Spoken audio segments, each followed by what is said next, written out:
old, my mom passed away from renal failure. And unfortunately, so she needed a kidney, and unfortunately she wasn't able to get a kidney in time.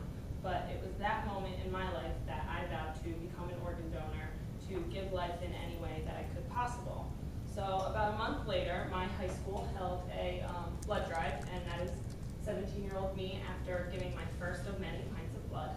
And after this donation, I actually found out that I am actually the universal blood donor. So my blood type is O negative, which only 7% of people in the world are.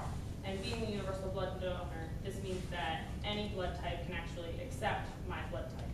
Finding out that I have the ability to help as many people as possible kind of made me an advocate for blood donation.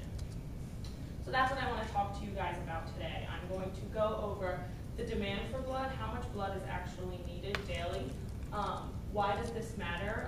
As a blood donor, how can you benefit from being a blood donor yourself?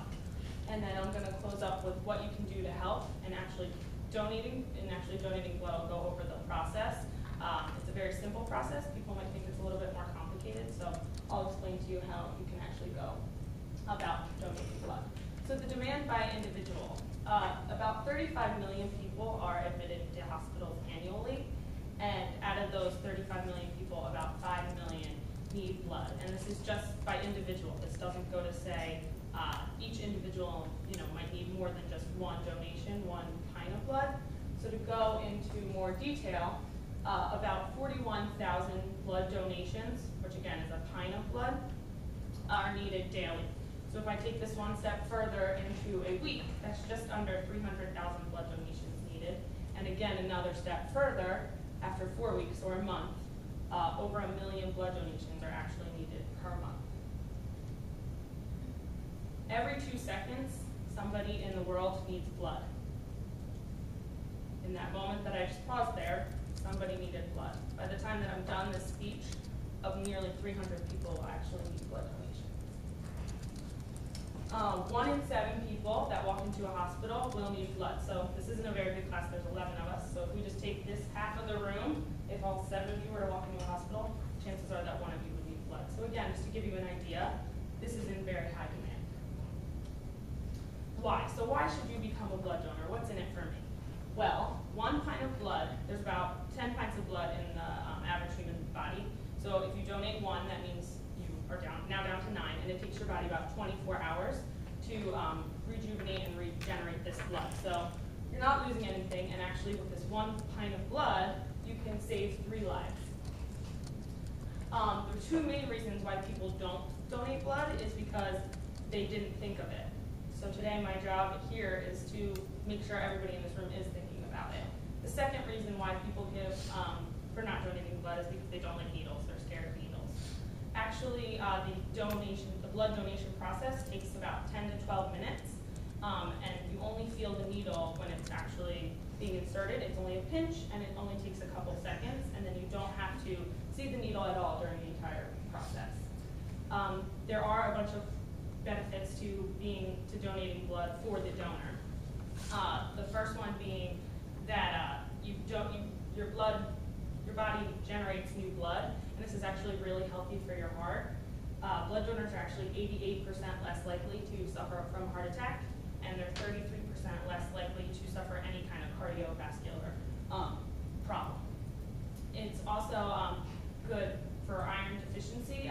Your iron actually decreases a lot when you give blood, and this helps because your arteries, iron is the main cause of your arteries hardening, so this is actually a good thing for your body. On June 14th this year, the Red Cross held their first National Blood Donor Day, and these are some pictures of actual blood donors that are reaping some of the benefits that I just let you guys know about. So what you guys can do, you can actually donate. So I'm going to go over the actual donation process.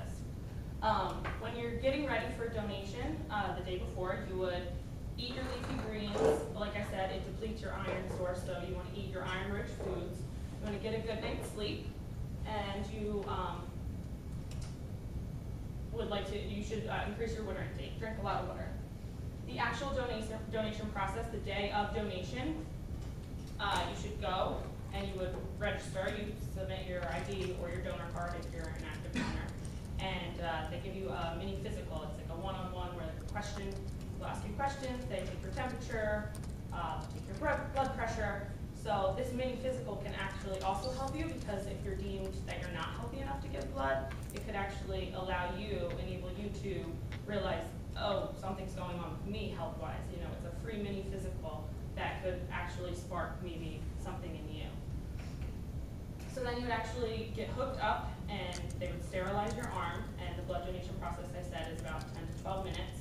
The whole process is about an hour from the minute you walk into the door to the end.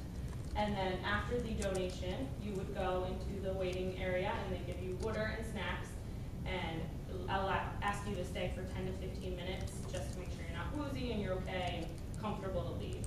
And then after the donation, your blood will get a number, and it's logged into your computer, and it's stored and sent to hospitals and actually used to save some lives.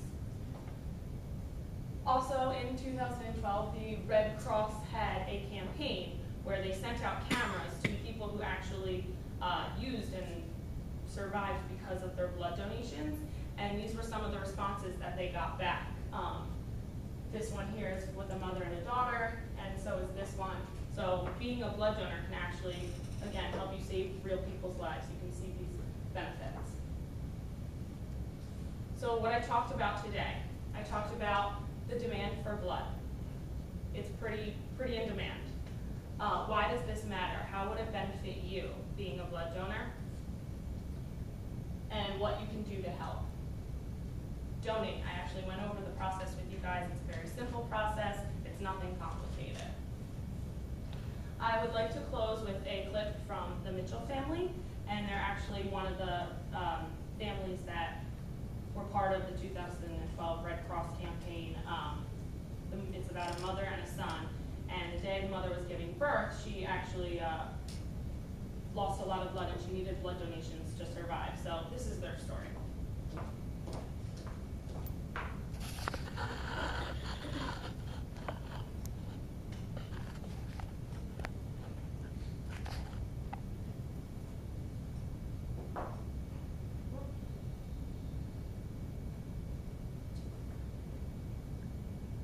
The volume?